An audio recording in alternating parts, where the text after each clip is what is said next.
day, we'll experience all we want for Christmas that we are willing to allow. As it's been mentioned, the title of today's talk is All I Want for Christmas. And it's the last one, I promise, where it will be the title of a Christmas carol or a Christmas song. But if you've been following along this month, then you know that the titles have been arranged in a particular order to tell a story of what can happen in us and through us if we're willing to give birth in our mind to the idea and birth in our heart to the feeling that the same Christ that lived as Jesus on earth, the same Christ of Christmas so long ago, is within us this Christmas.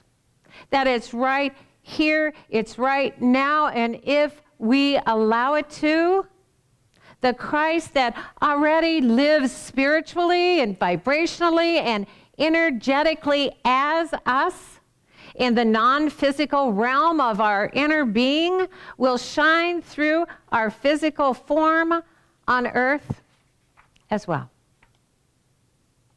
As we've been talking about, the Christ is the infinite Son of God, God's one eternal, boundless creation.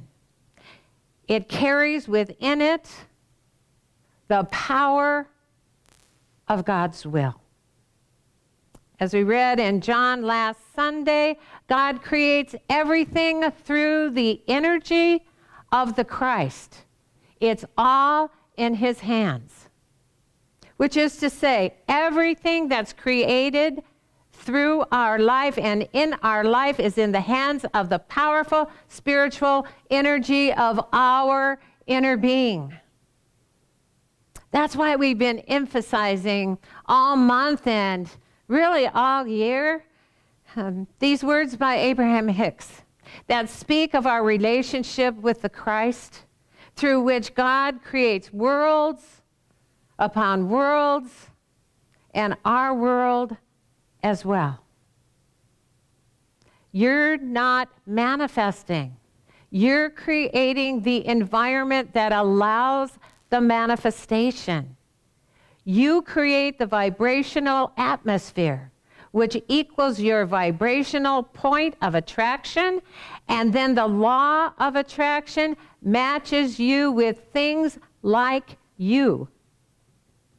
Without our awareness of our oneness with the creative power of Christ in us, in our ignorance of our need to maintain a positive attitude that creates a vibrational atmosphere that allows our good to manifest in the physical world, we may inadvertently create a mental, emotional environment that keeps our good from coming into physical view. One that pinches us off from what we want and causes us to see and experience what we don't want instead. It's all in our vibrational hands. 2022 has been up to you, even when it seemed at times that it was up to someone else. Because no matter what appears to us physically, as we read in the book of Hebrews, things which are seen were not made of things which do appear. What appears to be to us depends on what we're looking for and the awareness that we're looking with. Our mood and attitude about ourselves in life, our feelings about ourselves and life, the way we believe things go for us, and whether or not we trust things work out for us affects how we experience life. we see what we expect to see. It's not what's there, but how we feel when we see it that creates our experience of whatever it is. It's not what we think, but how we feel when we think it, and it's not what we do, but how we feel when we do it that creates our mental, emotional atmosphere. So a good question for us to ask ourselves on this last Sunday of the year. Do the things like me that the law of attraction has matched to me, that I see in physical form in my life, reflect a being who is positive or negative? Now, George Bernard Shaw wrote that both optimists and pessimists contribute to society. The optimist invents the airplane. The pessimist, the parachute. Now, much of what occurs in this world is generated by fear, by the desire to protect against. Fear is resistance to the natural flow of well-being that is natural to us.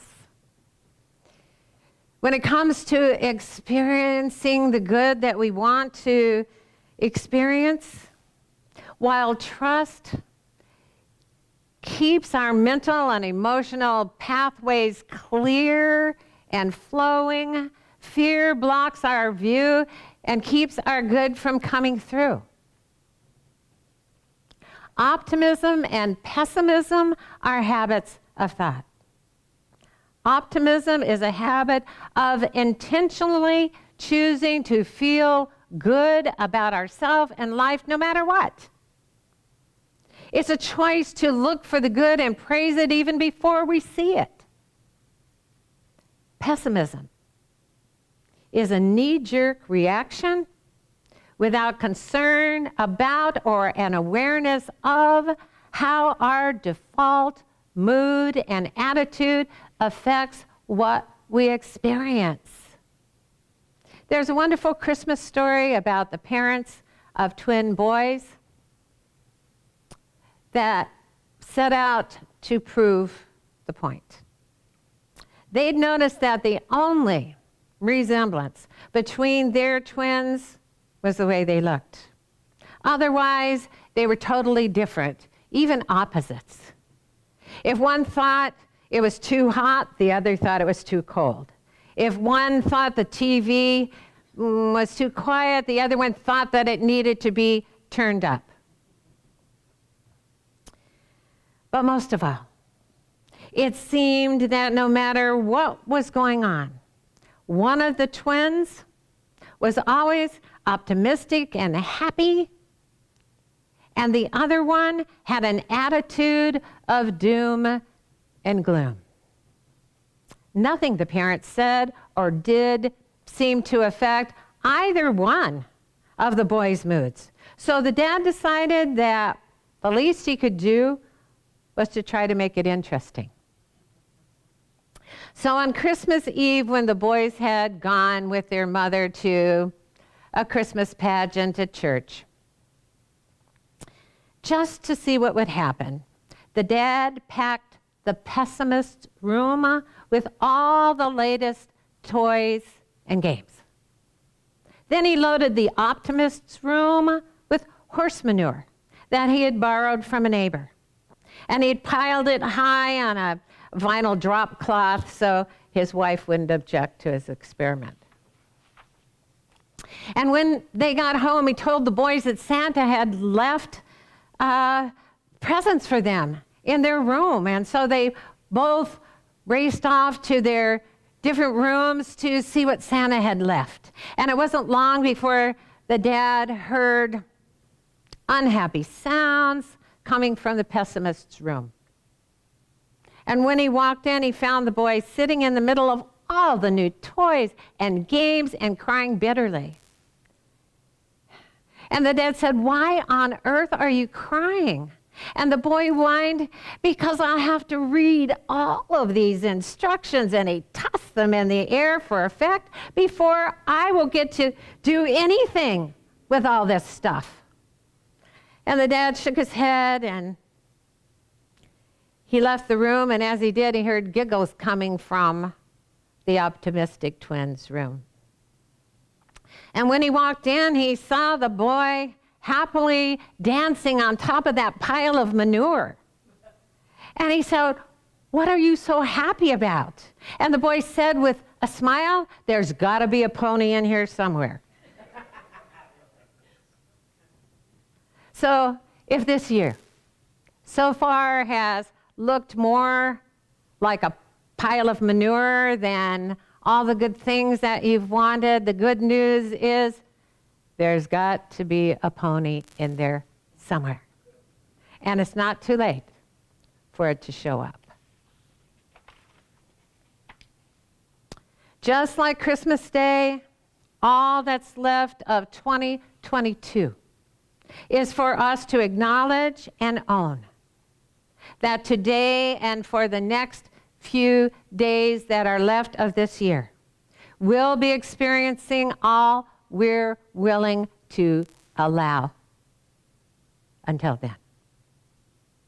God creates everything through the energy of the Christ, and God is love.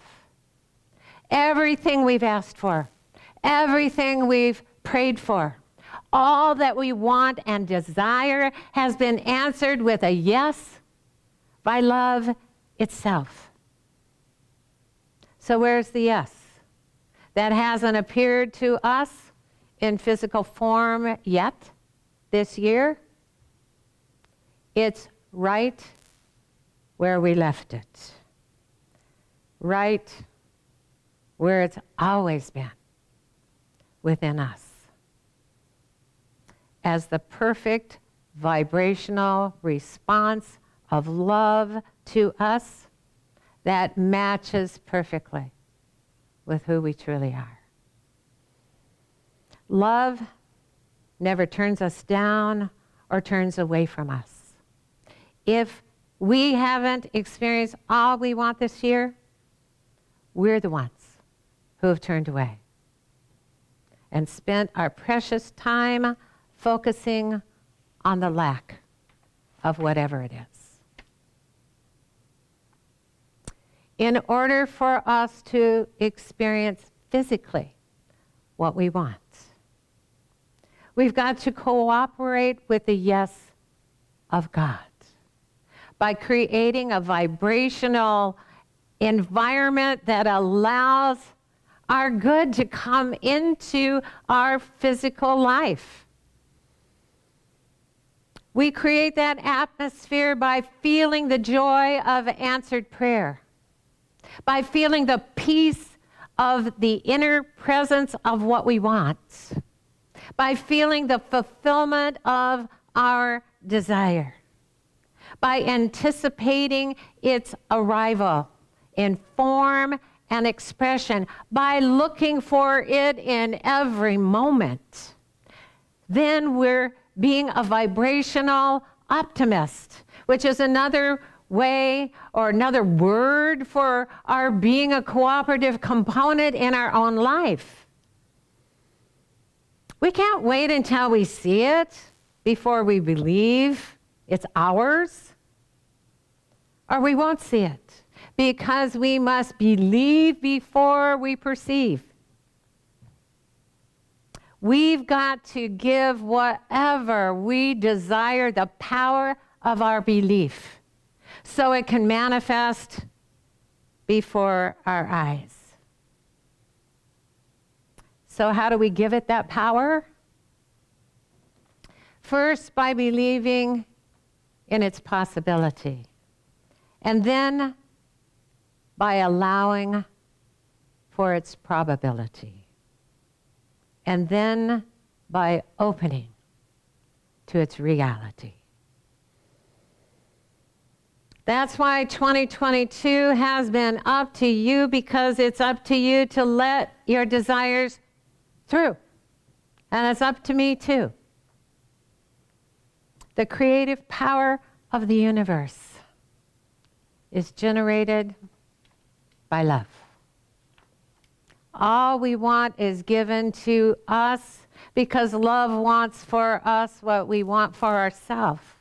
No matter how uncooperative we have been with the truth of who we are, no matter how much we've allowed our thoughts to pinch us off from experiencing the joy that belongs to us as a spiritual vibrational being, still, the law of attraction never fails to match up our inner being